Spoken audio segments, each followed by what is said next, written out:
Welcome back to Yahoo Finance Live, everyone. On Monday, OPEC expressed to the European Union that current and future punitive sanctions directed toward Russia may result in one of the worst oil supply shocks ever. Tuesday, crude oil prices surged back above $100 after less than a week below the level. Joining us now is Tamar Essner, who is the Vectis Energy Partners principal. Tamar, great to speak with you as always. Perhaps more long-term, as OPEC is signaling here, what are some of the implications if current sanctions are never lifted, or at least in the near term not lifted? Hi, Brad. Great to see you again. I think we're looking at structurally higher prices for the long term as a result of this war.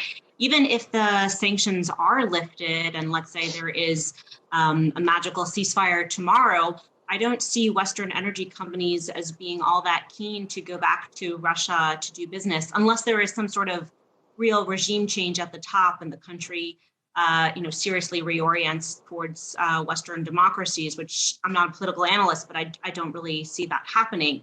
So you're basically over time going to be taking a good chunk of Russian oil and natural gas off the market, and you really have the potential for Russia to be geologically extremely significant in terms of oil and gas reserves, but similar to a pariah state like Iran or Venezuela in terms of it being irrelevant to the market in terms of productive capacity. Certainly. And as Putin has said today, he's called peace talks a dead end and says that war will continue until its full completion. That's just coming out this afternoon. And so that kind of gives us a sense that you're not going to see sanctions lifted, and you're still going to see a sharp punitive sanction that could be continued to be unveiled by the EU. So where else could supply come from for the EU in that instance?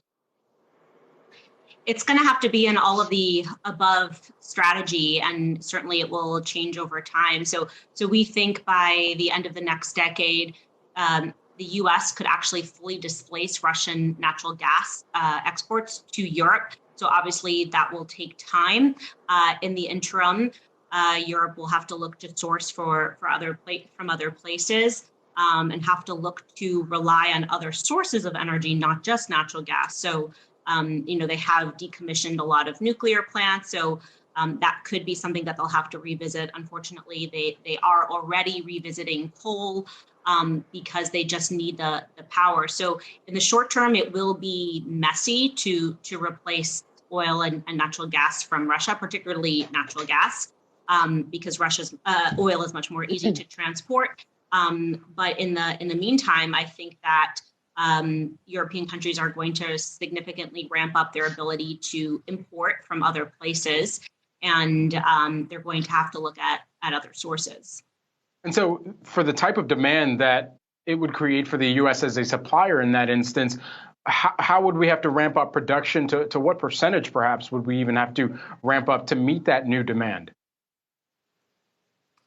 Yeah, so it's a great question because it's a function of ramping up production, which we can do. The Marcellus field and the Permian fields, Permian obviously in West Texas and New Mexico are known for being big oil producers, but it also has a huge amount of natural gas associated with it.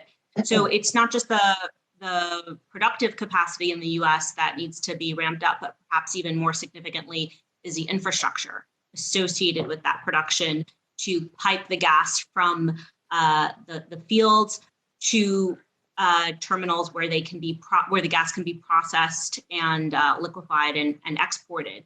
Up until now, we've seen that the permitting process for getting those projects up and running takes very long. Sometimes multiple years. Sometimes projects are operational or about to be operational, and then they can be nixed by the administration for political reasons. So we're going to need to see a little bit more green lighting from the administration. And I think we have started to see that a little bit, but just to give companies more and investors more confidence to invest in those export terminals and particularly the pipeline capacity to get gas from fields to end users. I mean, there's no reason why consumers of natural gas in Massachusetts, so close to Pennsylvania, which is one of the most prolific natural gas fields in the world, they have to import natural gas from Trinidad and Qatar and even Russia at times in the past, because there's no pipe to get the gas from literally just from Pennsylvania to Massachusetts. So that's a really big problem.